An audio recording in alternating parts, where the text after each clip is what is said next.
Hey, folks, welcome to the Cripescast. This is the podcast where we talk to people for and or from the Midwest. I am your host, Charlie Behrens, and we are powered by Everlight Solar.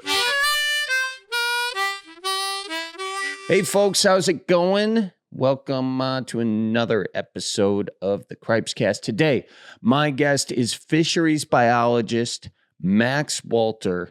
He works for the Department of Natural Resources in Wisconsin.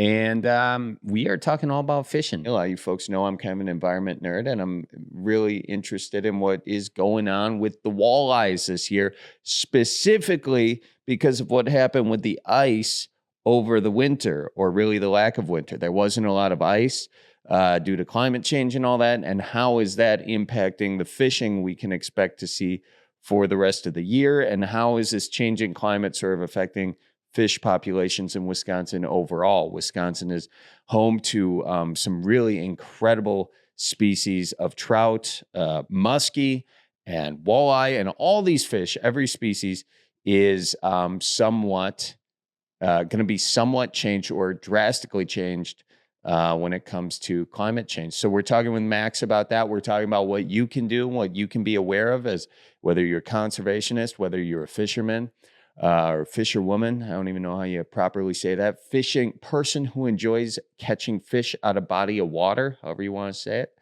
But yeah, I was very into this. And of course, we addressed the elephant in the room, ladies and gentlemen. A couple years ago, there were rumors of prostitution being an issue in the ice fishing community. We find out from Max if that is true in Wisconsin.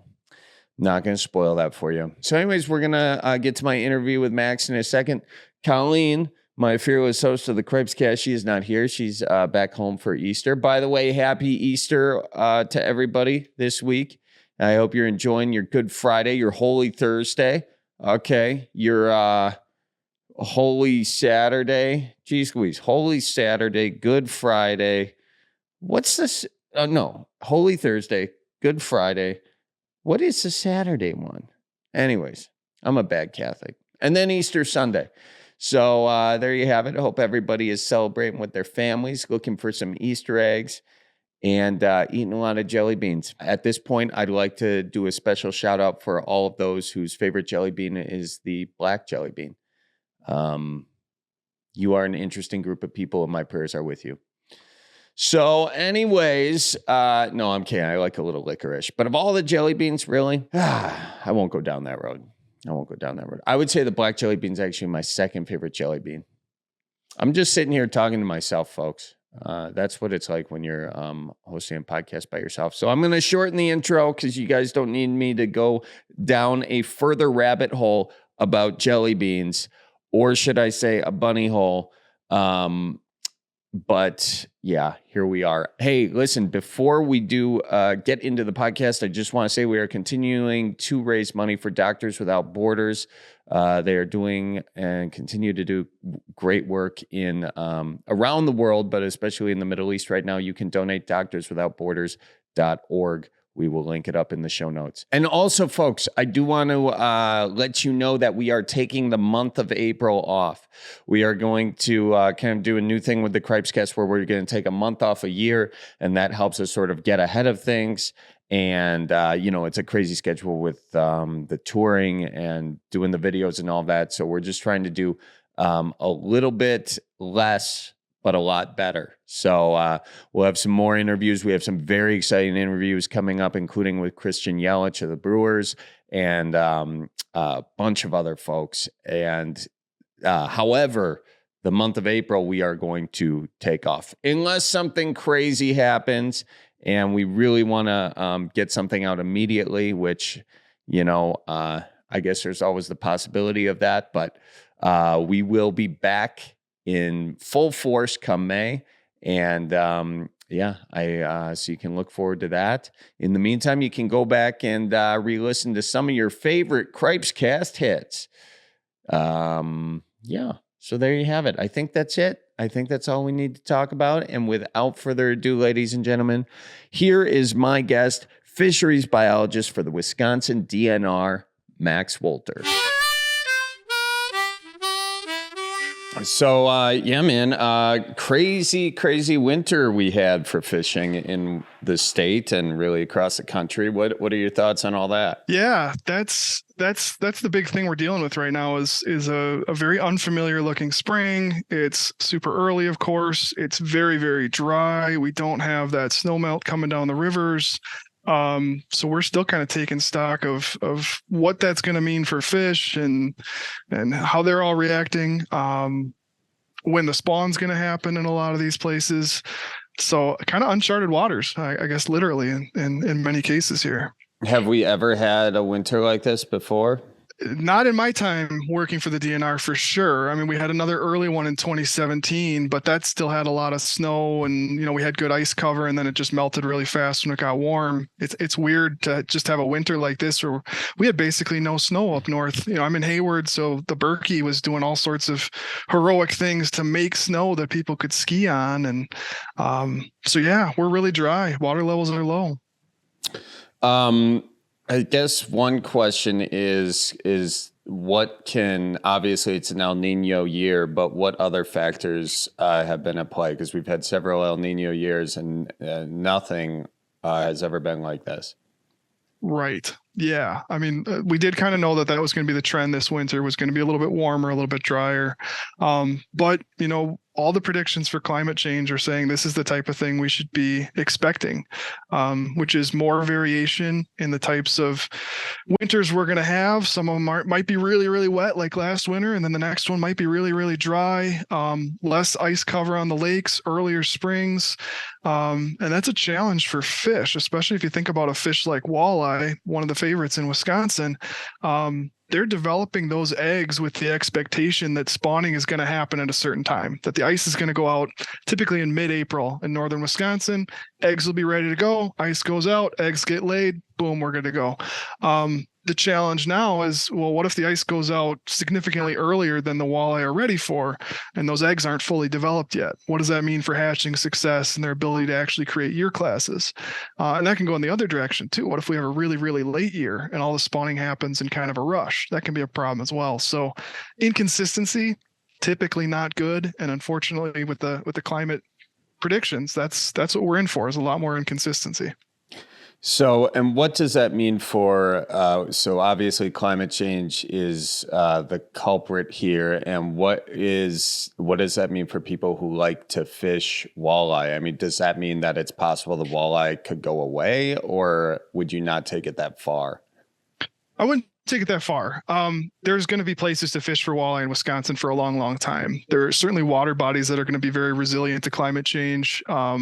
We've done a lot of modeling to show what those are. It's bigger systems, it's flowing systems, it's systems that are cooler or colder on average. But people's opportunities are going to be limited by losing walleye populations in a lot of these more like marginal lakes. It's already a little bit warm. It's already kind of on the edge. Climate change might push it to the point where walleye aren't as successful there as they used to be. And we've already seen that happen in a lot of places. There's been many, many water bodies around the state where walleye used to reproduce successfully. Conditions were good for them. And the environment has shifted away from walleye. Their abundance is dropping, and other species like largemouth bass, panfish are kind of coming in and filling that void. And now those lakes are more suited for those particular species. That's a big deal. So, yeah, I mean, it's almost like Wisconsin is becoming somewhat, it's looking like kind of a southern fishery a little bit, where bass sort of dominate, panfish dominate. Is that accurate? That is, you are right on the nose with that one. We were always in Wisconsin, kind of on the southern edge of the walleye's native range, right? Walleye were here. They've been successful for a long, long time, but you don't go a whole lot farther south and still have good walleye populations. So we're already kind of in that like transition zone. And now we're seeing species like largemouth bass, panfish, even catfish starting to do better in Wisconsin. Because the water's warming and becoming a little more favorable for them, like it is in the southern and central United States. Now, I was so excited to kind of jump in and figure out what's going on with the winter, because I ice fished one time, and that was it. But I was so excited to do that and jump in and figure this all out, especially about the walleyes, that I didn't fully introduce you. So can you tell people what it is that you do with the DNR, what your job looks like, the ins and outs? Yeah, I do have to say, I was taking a little surprise there. I thought, wow, this podcast, this is all business here. We get I wanted to get right in, man. It was all business. I was I mean, did not even get out for sturgeon season. It was crazy, you know? But anyway, before I jump back into that, yeah, can you give everyone sort of an idea of what you do with the DNR?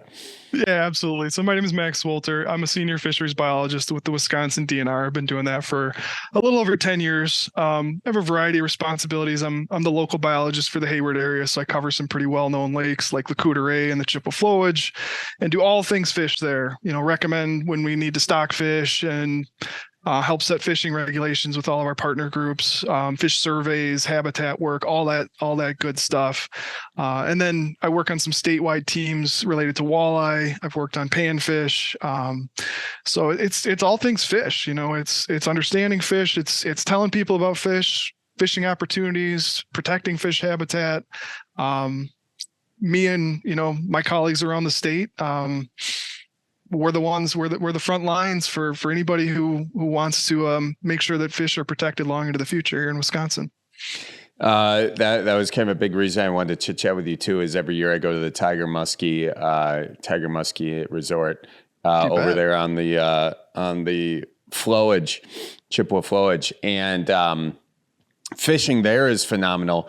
This past summer when we were there, we were going out kayaking, and then you kind of look around, you're like, what is going on with the sky? I mean, you basically had all this smoke from the wildfires in Canada the whole time. I mean, it was just, have you guys seen a lot of that in play? Is that something that people who are kind of fishing up in northern Wisconsin, or frankly all of Wisconsin, can we expect more of those sort of wildfires coming in from Canada? I know that's not your expertise, but just curious if you have any thoughts on that as well.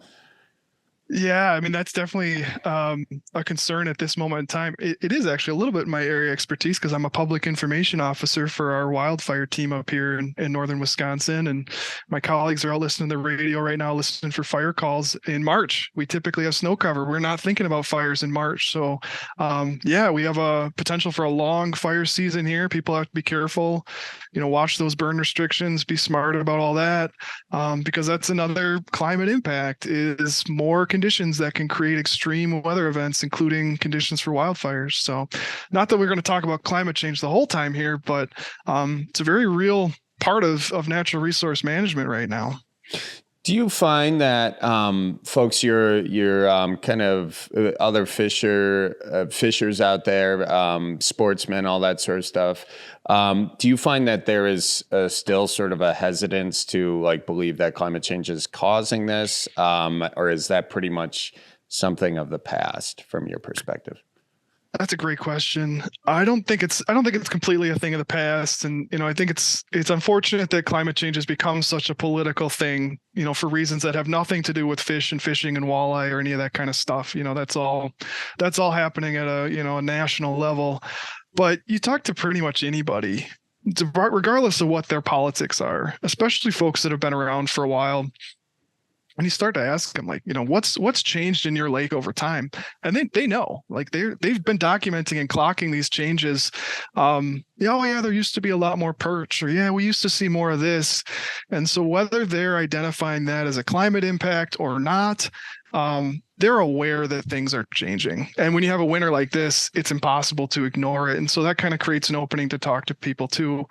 And it's our objective is not anything political here. Our objective is to create great fishing opportunities for people. And if we have to, have some conversations about climate, that's just part of the deal, because it's on us to understand the impacts of these things, communicate it to people and how it could affect them. And then try to come up with the best possible solutions, right? If we want to keep having a walleye lake be a walleye lake, what do we need to do to make that happen? And so given that, let's say the lack of ice and the early spawn, and just for those who don't know what spawning is, this is the first time they're hearing that. Can you just give them the birds and the bees of the fish kind of talk here? Yeah, absolutely. We're going there. Yeah, so spawning is kind of the fisheries term for mating, right, or reproducing. And spawning happens in a couple different ways. There are what we call broadcast spawners. So these are species that are going to go to the spawning grounds. The males and females are going to show up at a specific time. It's usually cued by environmental factors like temperature or day length. And they're going to pair up, males and females. And not to get too spicy here, but often it's more than one male for every one female. When we're looking at walleye, it's like 3 or 4 males for a female. Sturgeon, that can be pretty high too. The female is going to start releasing eggs when things are feeling good, and then the males are going to release their milt, which is the sperm. It's going to fertilize them. Then those eggs just settle to the bottom of the lake or the river, and they sit there and they develop as embryos until they hatch, can be anywhere from like 5 to 10 days later. And then those little fry are totally on their own because the parents are long gone. They drop those eggs and they're out of there. So no care given for a broadcast spawner. And because of that, the strategy is you got to put thousands and thousands of eggs out there if you're a female and hope that a very, very small fraction of those are going to survive. We're talking a fraction of 1% might actually survive and make it to become the next adult fish.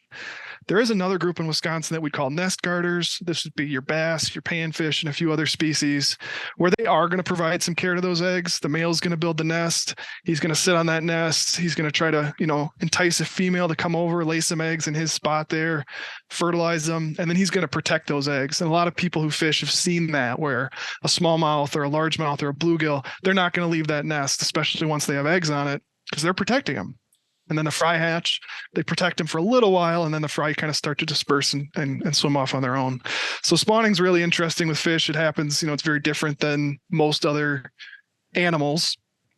And people are fascinated by it because, that's where the next generation of fish comes from. In a lot of cases, you can see it. The sturgeon spawn on the Winnebago system is like a big, big event. Everybody wants to come and see those things, those big dinosaurs showing up and doing their thing.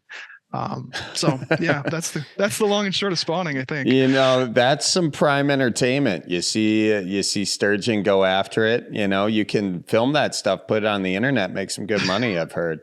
Yeah. Yeah. Maybe we should think about that. It might be a way to raise some more revenue for the DNR, get some paywalls going or something. There you have it. The first OnlyFins site, Beautiful. Trademark that quickly. I know, we got to. Hey, so yeah, you could do that. You could just get like the little GoPro cams. You could have underwater cam, overwater cam. Because I'll tell you this much. I remember walking into the living room on my Grandpa Bob, and you know what he was doing?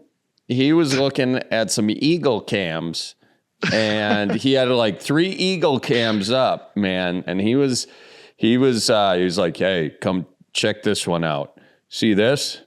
This is the female. She's about to kick the young out the nest. I've been waiting all day for it. And so he's waiting for that big moment. Now, I'm not sure if that's even the official way eagles do it. Do they do it? Do they like kick them out of the nest like that? I don't know how long my grandpa was sitting there watching that nest for, but I know you're a fish guy. But yeah, I'm a little out of my element there with the eagles, but hey, kudos to your grandpa. I mean, whatever he's into, entertainment comes in all shapes and sizes. It does, man. And who am I to kink shame, So, well, thanks for giving us the details on the spawning. Let me ask you this. If it doesn't go well for the spawn this year, how can you change that with like the fish hatcheries, and how much influence should a fish hatchery have on the natural ecosystem? I know you guys are always balancing that as well.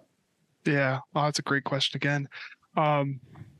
So a lot of fish species, I'll just start by saying a lot of fish species are kind of built to weather some bad years, right? So even in the best populations, like a walleye population, a missed year class isn't the end of the world. So one bad year, not a problem.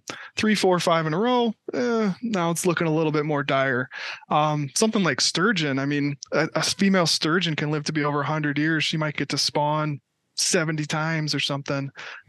So, missing a year here and there, not that big a deal either. What we're seeing is, in places where spawning has been going poorly for quite a while, that's where we want to step in and we want to do some stocking to either supplement the population, try to get the abundance up and give anglers something to catch, or ideally get that population back up on its feet so that spawning will start happening again when conditions are right. And that's where our DNR hatchery system comes into the picture. We have incredible hatchery staff all around the state that are the best in the world at raising a whole bunch of different species. The things DNR spends most of our time raising are walleye. We raise a lot of walleye. Muskies, we raise quite a few of them.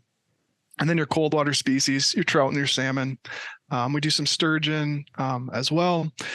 And the idea here is that when we're raising fish in a hatchery to stock out in the wild, we're trying to help that population get around some sort of a bottleneck early in life. Either the eggs aren't surviving or the fry aren't surviving. But if you put the fish out there at what we call a fingerling size, which is kind of a fun term, you picture a walleye like the size of your finger, right? Then they have a better chance of surviving because they're past some of those early life bottlenecks. And hopefully from there, they can take off and go. There is a lot of really interesting debate about, where should or shouldn't you stock? And we work that into our decisions. We try to use native genetics. So we're going out and we're getting walleye from a wild walleye population, getting those eggs, bringing them back to our hatchery, raising them up, and then stocking them out. So what we're putting out there matches what's out there in the wild to the best extent possible. And then having different genetic management units around the state too. So we're not taking fish from the St. Louis River in far northern Wisconsin and putting them into, the Madison chain or something like that. We're trying to get fish locally. Got it. And is there a downside to doing that? To stocking or to moving fish around? Yeah. Stocking. Well, sure. I mean, one thing is stocking is expensive and we have to factor that in. It's like we introduce all these fish for free. So we have to make decisions about how much we're going to raise and how we're going to use kind of that limited resource. And then the other factors are, you want to try to avoid messing with the native genetics, which I just talked about a little bit. You want to try to avoid overstocking and having too many fish in a water body where there's not enough prey available for them. That can lead to poor growth and survival and things like that. So yeah, there's a lot of considerations that go into the picture of stocking and when you're going to stock. One of the challenges for us is, for a lot of people, stocking is like the most popular thing we can do, right? Everybody loves the idea. Oh, they stocked it. They stocked the lake. They want to see that truck back up and dump fish in and believe that that's the best thing that could possibly happen. And it's a little more nuanced than that, because typically when we're stocking, it's because something's broken. Population, something's not working right, and that's why we have to come in and stock fish. Ideally, they'd be reproducing on their own, everything would be healthy, everything would be looking good, and the fish would be doing it the way they did for thousands and thousands of years before we decided we wanted to get involved. Well, what is so broken that you guys are doing the stocking to begin with? What are the biggest factors? Yeah, it's a number of things, and it varies by species and water body and things like that. And sometimes it's the environment has been degraded because the habitat isn't in the same condition it was before. And that can happen a number of different ways. Sometimes it's the climate stuff that we talked about. And, we're seeing that a lot with walleye where they're just not reproducing, even in places where everything structurally looks fine. The habitat looks fine, but maybe the lake is warmer, or maybe because the ice isn't going out at the right times, there isn't food available for the little walleye fry when they need it. So those are the type of situations that we are trying to address with stocking, while also working on some of those other issues too, right? We want to be able to restore spawning habitats when we have the opportunity to do that, and try to create conditions where these fish can do it on their own, because that's how it should be, right? And obviously that's more cost effective for us too, if we can get to that point. So aside from warming water, what other conditions are making it difficult for the fish to do this naturally? Muskie would be another example here where they're fairly sensitive. And, one of the things that we found in research is the more developed a lake becomes with people building cabins, taking out trees along shorelines, building boat ramps, whatever, the harder it is for muskies to reproduce. So that's the case where in a lot of, sometimes we're just loving these lakes to death because we want to be on them. We want to be right there where the fish are. And sometimes it's hard for us to share that space in a way where the fish can still have all their healthy functions, ecosystem functions that as they did in the past. So that would be one example. Another example is, damming that can fragment populations, where maybe walleye or like a cold water species like trout used to run up a river, and that's where they spawned. Well, if we build a dam, maybe they can't get to the places they want to go to anymore. So those are the types of factors that we look at.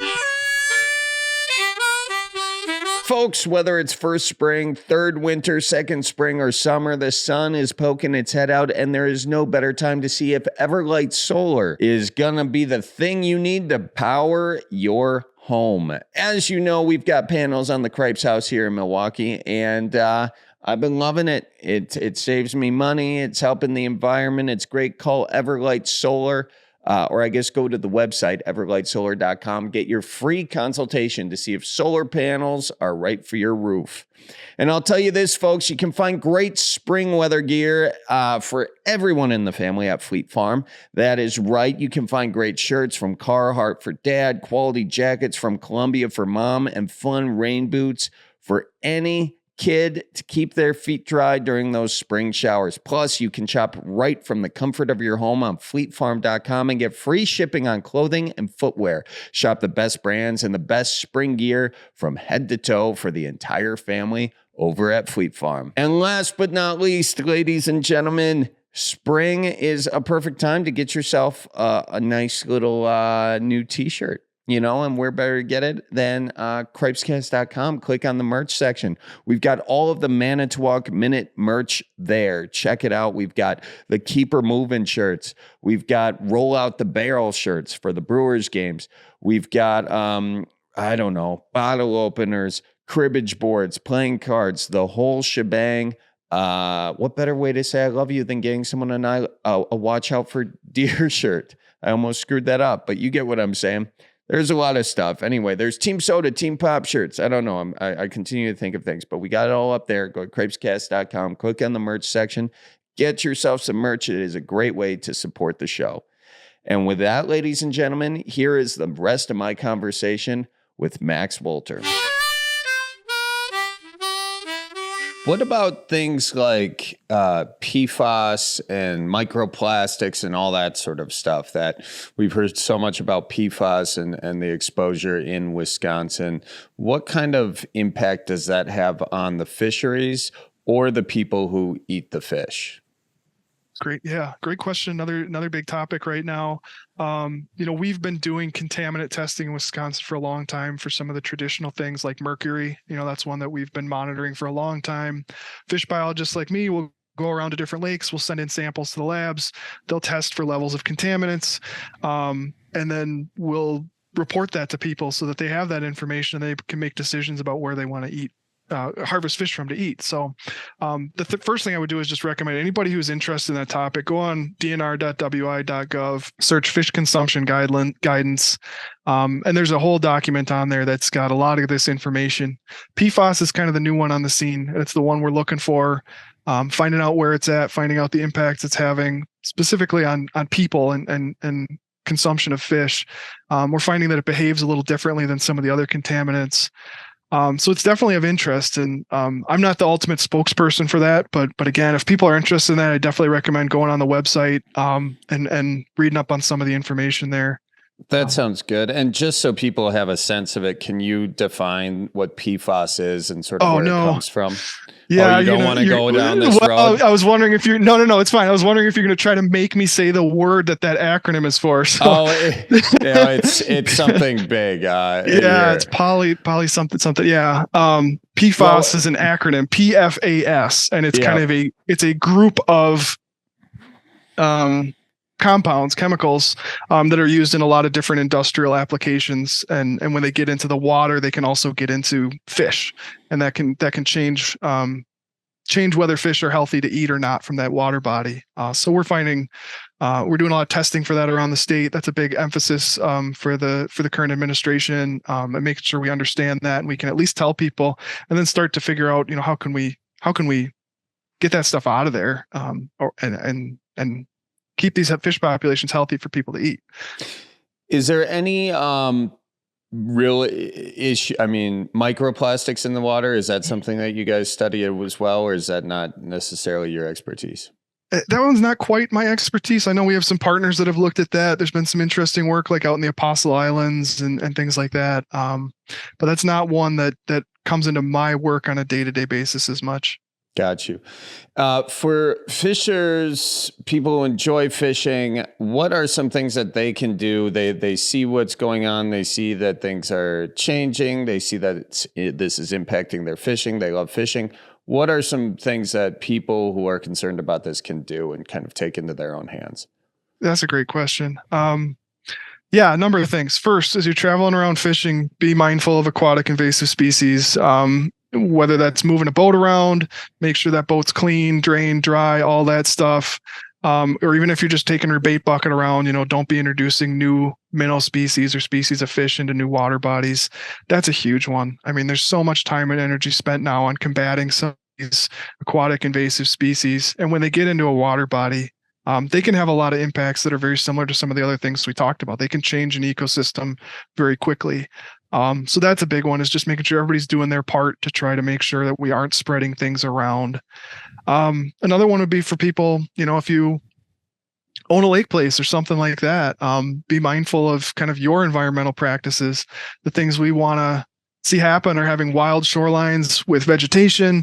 That creates habitat for fish right along that shoreline. The other thing it does is it keeps nutrients from flowing off of your property into the lake, which can speed up some of these processes of warming lakes, creating more demand for oxygen, which can hurt egg survival, things like that. So being good shoreline owners is another really big one. And then for folks that are doing the fishing themselves, making ethical choices, harvesting, just the number of fish you need, following the rules, following the limits, things like that. And then there's a whole bunch of other stuff like, be ready when you catch that big fish. Have the tools to be ready to release it if you're going to release a big muskie. Make sure you got the landing net, make sure you got the pliers, make sure you got a plan so you're not putting undue stress upon that fish and you can get it back on its way and release it in a way that's going to live. Nobody wants to have a fish die on them if they weren't planning on harvesting it. So that's something we're really, really preaching to people too, is good catch and release practices. Well, I'm glad you brought that up, especially with muskies. A lot of times you can catch a big muskie, you can release it, it swims away fine, but it's just basically going away to die. What is the best way to catch and release a muskie? Great question. Yeah. So this is a big one, right? Because muskies at this point, it's 99% catch and release, right? Very few anglers are out there planning to harvest a muskie. Even if they catch a legal size muskie, there's replica mounts now. There's all sorts of options where you can take a picture, you can let that fish go, and you can feel good about it. But when you let that fish go, you're doing it with the expectation that it's going to survive. And like you said, there are cases, and it's more common than some people think, where the fish swims off and then it ends up dying because of the stress of being caught. So here's some things to consider. First off, we know the different factors that can contribute to stress when fish are caught. One is warm water temperatures. When it's really hot out, it's harder on fish. So that may be a time to just give them a break, go fish for bluegill or something else that isn't bothered as much by the heat. Another factor is catching fish from depth. And this is true across not just muskies, but other species. If you're pulling fish up from 30 feet or deeper, pulling them up really quickly, that can be pretty hard on certain species, and they can have a hard time swimming off after that. The other factors are handling time. So how long do you fight them? And then how long do you have them in the net? And even worse, how long do you have them out of the net and in the air, right? Try to keep them in the water, keep them wet. Get that hook out while it's in the net, have it all ready to go. Get it up, get your picture, get it back in the water pretty quickly. That'll give the fish the best chance. If you're trying to take the hook off when it's in the boat and it's flopping around and banging on things, I know people are probably cringing just listening to that. That's the scenario where it's going to put a lot of extra stress on a fish that shouldn't be necessary if you're prepared for that scenario. Be ready to catch that muskie. Believe in yourself, really. So in other words, you catch the muskie, you get it in the net, and then your recommendation is keep it in the net while you remove the hook, which sometimes, I mean, that's difficult because it's flailing around and all that. Do you have any tips to sort of calm the muskie? I mean, I know that's like, hey, how do you calm a shark down? Right, yeah. Yeah, positive affirmations. I don't know. The good news, I guess, in that scenario is if you have a fish that's still that feisty, that means it's in good shape, right? If it's still exerting all that energy and fighting against you, it's still in pretty good shape. It means you've gotten to that point without overexerting the fish. Give it a second to calm down, try to get in a comfortable position, use the tools that are available. And if the hooks are deep or they're just really difficult to get out, cut the hooks, let it go, buy a new treble hook. That might sound counterintuitive to some people to leave a piece of metal in that fish, but there's a lot of research that shows that that can lead to better outcomes for the fish. They can survive that in most instances, especially if the alternative is ripping in there and maybe catching a gill or something like that. That can be really bad. So if you're not able to get the hooks out quickly, leave them with the fish. They'll take care of it. It's pretty amazing. Okay, so yeah, that I do remember hearing that as a kid. Like if the hook's in there deep, just cut the hook will rust away. Is that true? Yeah, that's effectively how it works. They have the ability to kind of metabolize and deal with those hooks. And, this is kind of like a whole category of research that we do on like our impacts on fish when we're fishing. And the research is pretty clear that, cutting the line on a deep hooked fish is better than trying to wrench that hook back out of there. Yeah.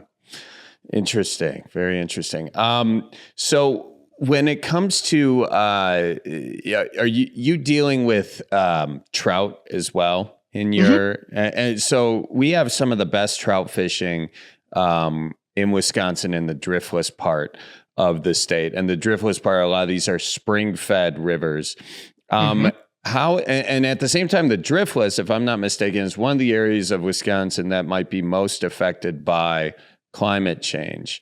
Can you let us know why that is, A, and also B, how that would affect the trout fishing, if it would have a big impact or if the impact would be minimal because these are spring-fed rivers and they are sort of naturally cooled? Yeah, right. Yeah, trout are awesome. Wisconsin has really one native species of inland trout, and that's the brook trout. But we also have introduced brown trout all over the place. Brown trout come from Europe. Like some of our other species. Both trout species, but especially brook trout, are very, very reliant on cold water. They cannot survive in water that warms to kind of like normal summer temperatures that lakes are going to get to. So the places where trout do best are places that have really strong groundwater or spring water inputs. Out west, that also includes places where there's glacial meltwater up in the mountains. We don't have that here. So we're completely reliant on water infiltrating down through the soil, becoming groundwater, cooling, and then coming out into the trout streams at a fairly consistent, roughly 50 degrees Fahrenheit. That's perfect for brook trout. They love that. So the challenge is first making sure that water becomes groundwater and not runoff water.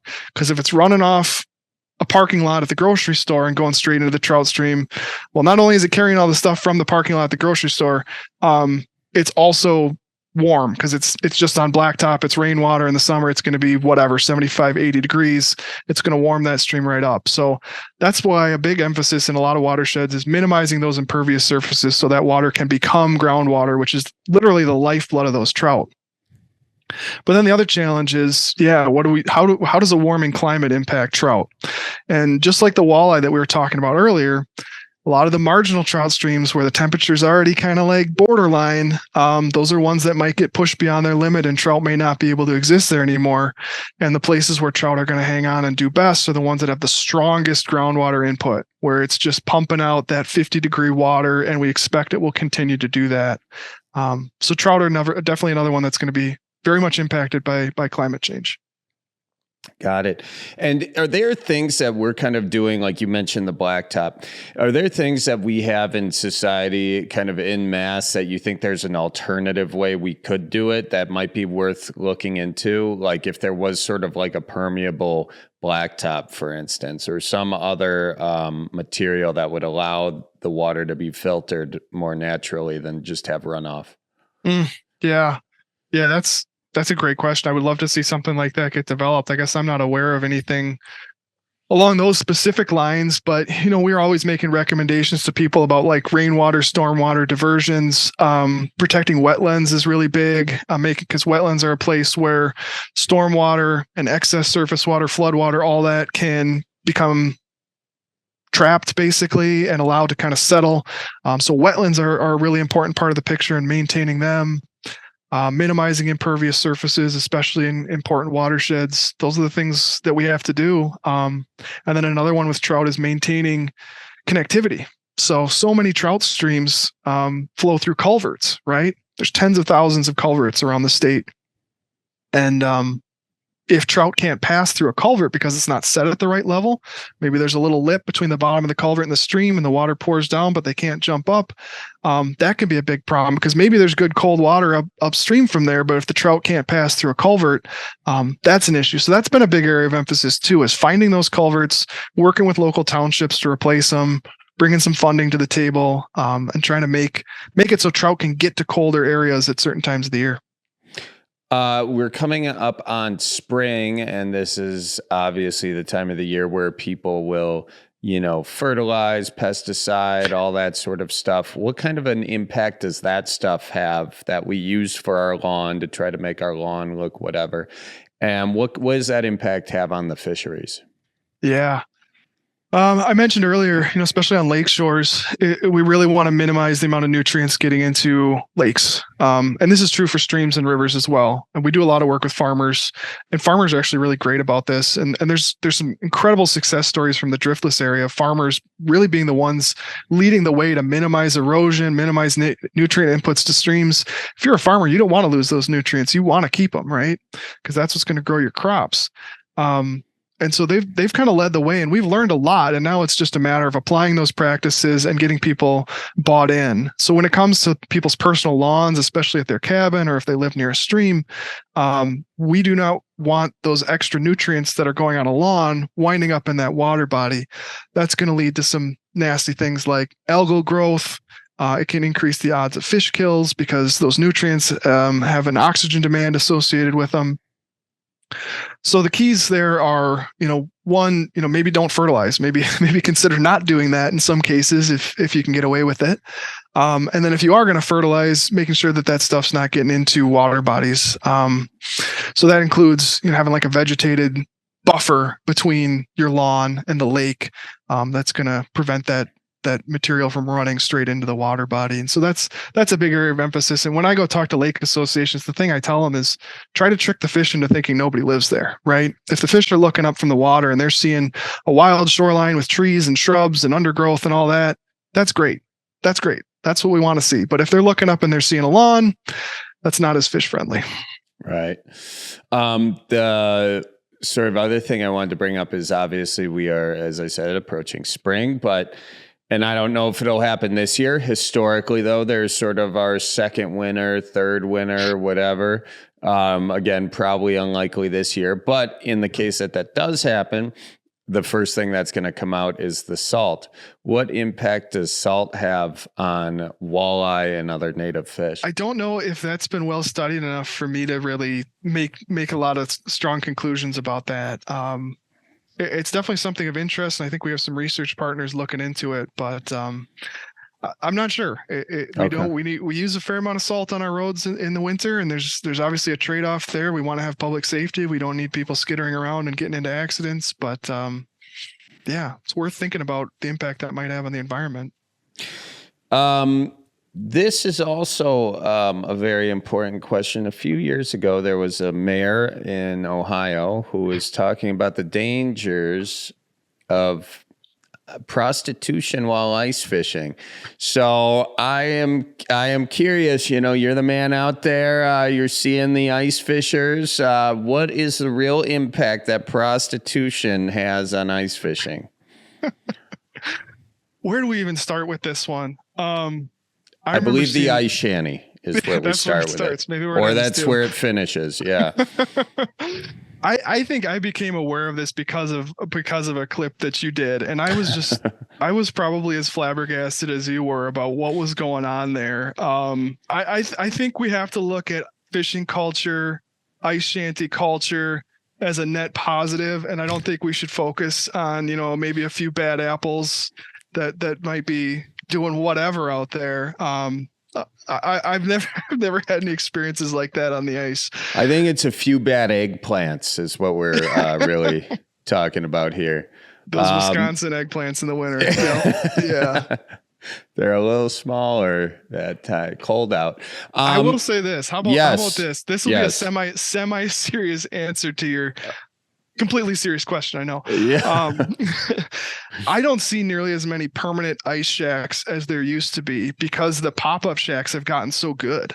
So there aren't a lot of cases on the lakes, by me at least, anymore where people are leaving the shack up for the whole winter. It's more come out, pop the shack up where you want it for the day. Not that, something couldn't happen during the course of that day, but then they're taking the shacks off with them. So not as many permanent ice shanties with the new technology. Not a lot of people pitching permanent ice shanties out there. So I think if it's permanent, aren't you supposed to go talk to your doctor if it's more than I think if your ice shanty is standing for more than 4 hours, you must consult a medical professional. Thank you for reminding me of me for that PSA. Okay, well that I'm glad that we were able to check that one off the box. Before we wrap up here, I just want to see if there's like anything sort of with wildlife related, either fishing or hunting or anything that kind of I missed out on or that you think would be important for people to know. Yeah, well, one of the things we're talking about with this early spring is just opportunities that it provides to people. We've kind of looked at some of the issues associated with climate change, but let's take a glass half full approach here. And we are opening up a lot of fishing opportunities for this early spring season so people can get out and enjoy this. When we have early ice out, we now have a catch and release bass season in March and April where people can go out and start fishing for bass earlier than they used to be able to. Panfish is open year round. We have more early season catch and release opportunities for trout. So I guess I would just say, there's some weird stuff going on right out there right now with the weather, but make the most of it. Get out there, buy that new fishing license. That kicks in on April 1. We'd appreciate it. That helps us keep stocking fish when they need to be stocked, keep doing habitat work, stay out on the water, doing surveys, letting people know where the good fishing opportunities are. If you're curious about, where to go fishing and where to get started, go on the DNR website. We got a lot of great stuff from family shore fishing spots to some really awesome like interactive viewers where you can look at, trout data and figure out cool stretches of trout streams where there's public access and stuff like that. There's so much out there. I mean, like you, I'm a kid who grew up fishing. That's how you become a fish biologist. You start as a kid on a bike with a fishing pole and then you kind of just work your way up. Yeah. So, I want to see more kids doing that. And that's been a big emphasis for me lately is kind of trying to create those opportunities, let people know what's out there, get that next generation fishing. Cause that's a concern, right? Is that maybe kids aren't as interested in this type of thing anymore. I like to think it created a generation of fairly well-adjusted adults with us, and hopefully it can do the same for the next generation if they find fishing and enjoy it. Yeah. And I mean, I know that there are some out there that see fishing as like, oh, why would you do that to this fish or whatever? But I do think that people getting out and experiencing the outdoors and fishing and hunting is a big driver of what protects the environment for everybody else. As long as there's an economic incentive and people, that is what fishing is. It's an economic, people want to go vacation. They want to buy the stuff and all that. And then that keeps these populations, this wild area protected from some real estate developer being like, you know what, let's get rid of all these trees and make whatever, So very important. Last question I forgot to ask earlier. I read an article recently, just a headline, didn't actually read the article, that mercury levels, I believe in Lake Erie are, and I double check me on the lake if anyone's listening, but I believe they were talking about mercury levels being as high as they were in the 70s. Is that your experience? And here in Wisconsin, what are mercury levels like now? That's something we always hear with fishing. Where does the mercury come from? How have we gotten rid of it? And is it still a concern if you're eating the fish? Sure. Yeah. So for mercury and other contaminants, there's a couple ways of looking at it. Mercury can exist naturally in the environment. So there are some lakes that just naturally have higher levels of mercury, and it's not related to anything that people did. But then there's other cases where, some type of contaminant, mercury or others, is related to industry, and a lot of bad environmental industrial practices of the past. And that Lake Erie area, I mean, that was the hotbed for it, right? That was all the big examples of burning rivers and things like that. I think we are on the right track. We're cleaning up a lot of those things. We're seeing a lot of systems getting a lot better. The Wisconsin River is an awesome success story. You talk to people that grew up on that decades ago and what it was like, and now, it's doing worlds better. So I think we are trending in the right direction with most of these. There are going to be some population or some fisheries that are just going to have high mercury levels, and we want to make people aware of that so they can make choices. So again, go to that website and you can read about where you might want to know more about mercury. But I think generally, in Wisconsin, I think we're doing pretty well. And we have great people working on it, both in the fisheries program and in other parts of the DNR that keep tabs on the people of Wisconsin's natural resources. That's our job. We don't manage them for ourselves. We manage them for everybody, and want to have healthy, great functioning ecosystems because it's important to our livelihood and our culture here in Wisconsin, right? Absolutely is. Last question. We're good. Someone wants to get out, say on Lake Winnebago right now, catch some walleye. Well, first of all, when can they start going out catching walleye? And when is it catch and release? When can you keep them? And what bait would you use? Ooh, boy, not being the Winnebago biologist, I'm going to be a little careful here and make sure I don't talk out of turn. But most of our large river systems are a continuous year-round season. So like the Wisconsin, the Mississippi, I believe the Wolf, you can go out and start fishing this time of year. I would recommend, hang out for a little bit, maybe catch some crappies and bluegill for a while, and then come up and enjoy the Chippewa flowage on fishing opener weekend up in my area. But if you are going to fish down there, it's hard to beat a jig and a minnow. That's a classic for a reason. Don't overcomplicate things. They make a lot of fancy smelling plastics and things like that. Jig and a minnow is still going to get it done. The fish are still pretty keyed in on that type of thing. So that's my advice. Don't overthink it. Don't fall for the latest greatest packaging and marketing campaigns. Keep it simple. Keep it simple. You can get too cute with it sometimes. Keep it simple. Yeah. Well, thanks so much, man, for coming on and giving us a little insight on the fishing this year. That was awesome. Yeah, this was a treat. And thanks to everybody for tuning in and get out there and enjoy some Wisconsin fishing. It's awesome. Cool. And apologies to all those aspiring ice fishing prostitutes out there. There's not as much of a market as some Ohio mayors may believe there is. So what can you do? Thanks, man. This was great. I appreciate it. You bet. Thanks for having me, Charlie. Yeah, you bet. Well, have a good rest of your day, and we'll circle back when this is going to be released, probably in a week or two. Awesome. Sounds good. All right. Cool, dude. Enjoy the day. Well, thanks. You too. We'll talk soon. All right. Bye. Bye-bye. All right, folks, that is all the time we have for today. Special thanks to Max for coming on the Cripescast and giving us those insider tips on best places to fish, the best thing you can do for the environment to keep these fisheries sound. Make sure you follow what the DNR is doing. Follow them on social media. And if you have any questions or you want to get involved in your community, go to dnr.wisconsin.gov. And you can also follow the Cripescast anywhere you get your podcasts. It's just search the Cripescast, or if you're looking on social media, it's at Cripescast. Simple enough, ladies and gents. Thank you for listening. Thanks to Colleen Maraca, even though she's not here. Thanks to Hannah Milos, who actually is here sitting next to me, for producing and editing respectively. And last but not least, thanks to all of you. We'll see you guys next week. Okay. Happy Easter and watch out for deer. So roll out the barrel and get the band brewing. Life's got you down, just keep her moving. It's on Wisconsin, the Badgers say it's the old Wisconsin Jubilee. You know, sometimes when you're ice fishing, you put your foot in the walleye hole and go ass over tea kettle and you think you're done. No, you gotta keep her moving.